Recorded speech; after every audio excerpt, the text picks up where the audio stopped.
Mm. And that's more Yeah, well, interesting, I think. I want to kind of talk a little about like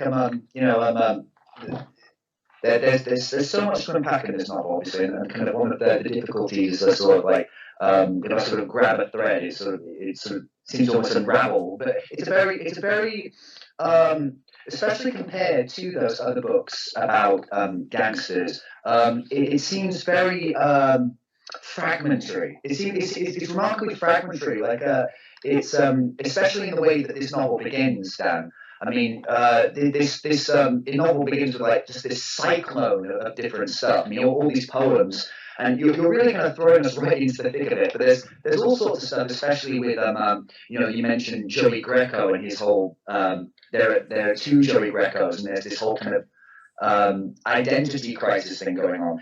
There's a lot of confusion. There's a lot of disorientation. It seems that kind of we the reader can't quite get our bearings. There's the same way that the characters are sort of struggling to get their own. Am I Well, reaching here? but it's no, but it's not the kind of thing that if you put everything together, it's like, oh, bleh. It's not like this postmodern stuff where I'm going to fragment things, I'm going to pull things apart and put and just vomit on the table, and at the end, even if you were to reconstruct the vomit, it's still just vomit.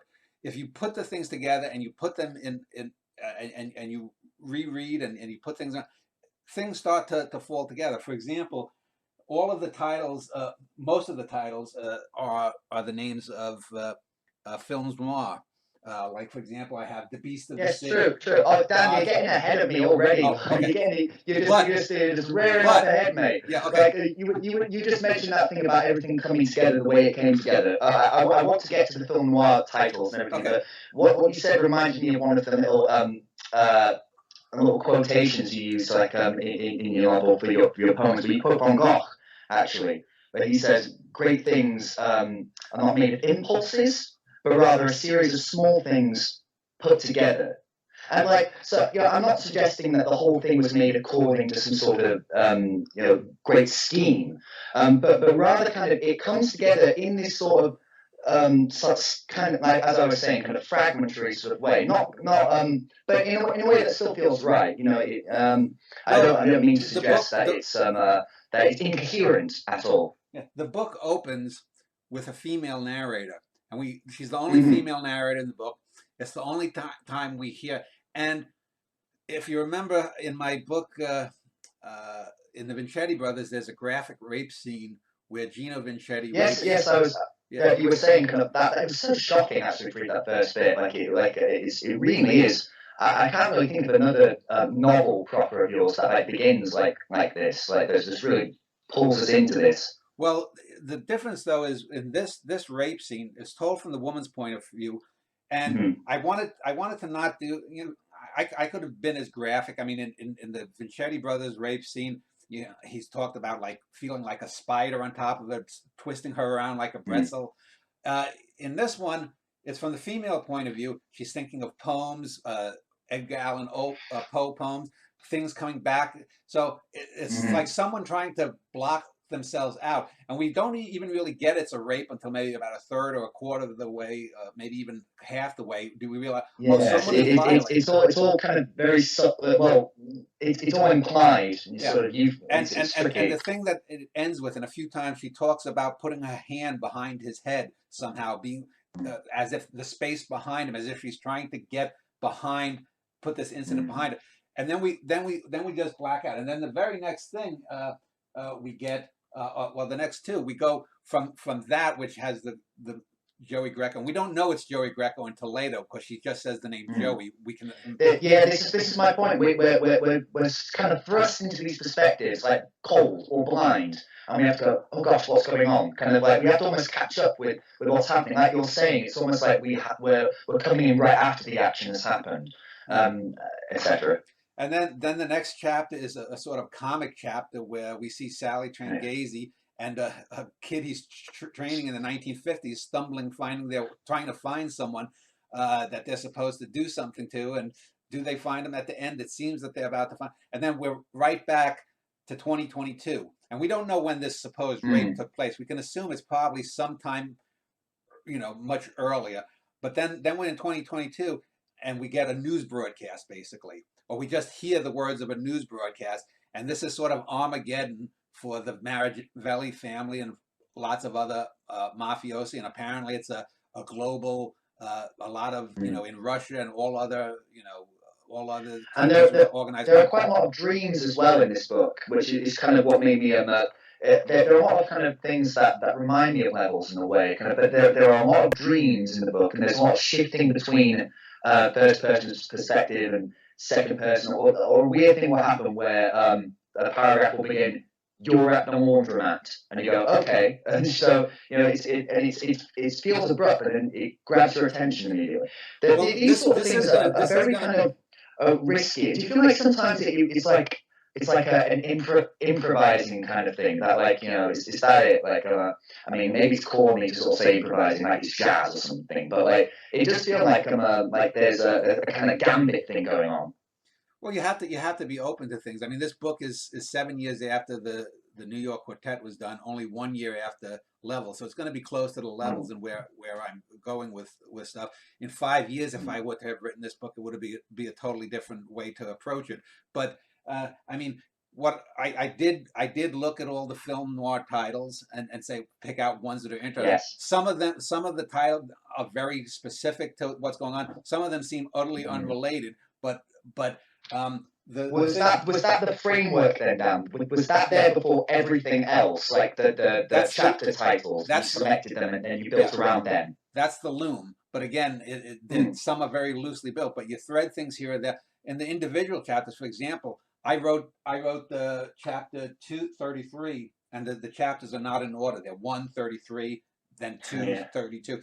I wrote them in. I think I may have missed that, to be honest. Yeah. Well, I wrote that, but in the book 64, the last book of the New York Quartet, I had 64 chapters. They were all muddled in terms of time too. This is back and forth between time. But the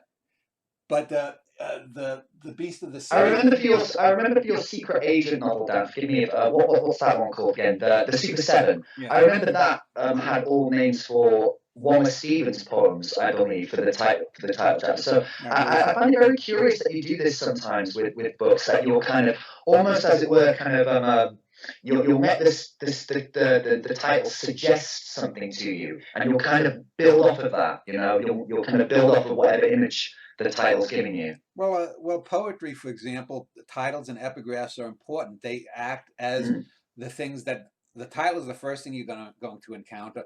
Very rarely, like I got maybe 1 or 2 poems where I have the title at the end of a poem, but that's going to be your first anchor. Then if you have an epigraph, that's a second anchor, and that's the things that you then can tie and hang the rest of the poem on. And in this way, like with these chapters and having that looming framework is good. I didn't write The Beast of the City until the end, the very last chapter, chapter 33, which is actually the second chapter. It's the last chronological chapter of the Joey Greco Marrivelli family saga. But I waited till the end to write that, just because I didn't know exactly how I wanted. I knew I wanted it to be the end of the Marrivelli family. Everything's coming to a head here. But climax.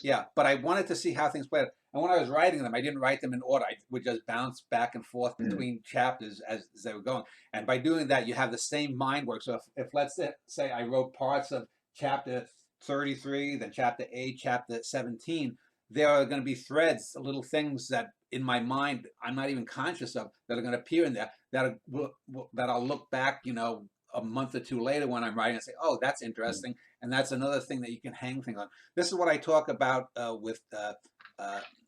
when you're writing, you have to be open to things. I was interviewed by this other fellow named Ned Williams a month or two ago, and I explained how there was a woman I was once sort of semi-involved with many years ago, who I saw a video of her plotting out this terrible book idea of like Moby Dick, something about Moby Dick if it was trans people on it or some ridiculous thing, you know, and it's like that book is so rigidly plotted that it's not gonna work. She didn't. I mean, you have to. Everyone can come up with ideas. It's making them fly that's difficult. Well, what I want to know, Dan, is like what part of what chapter gave you personally the most delight to write? I mean, what was the most enjoyable for you?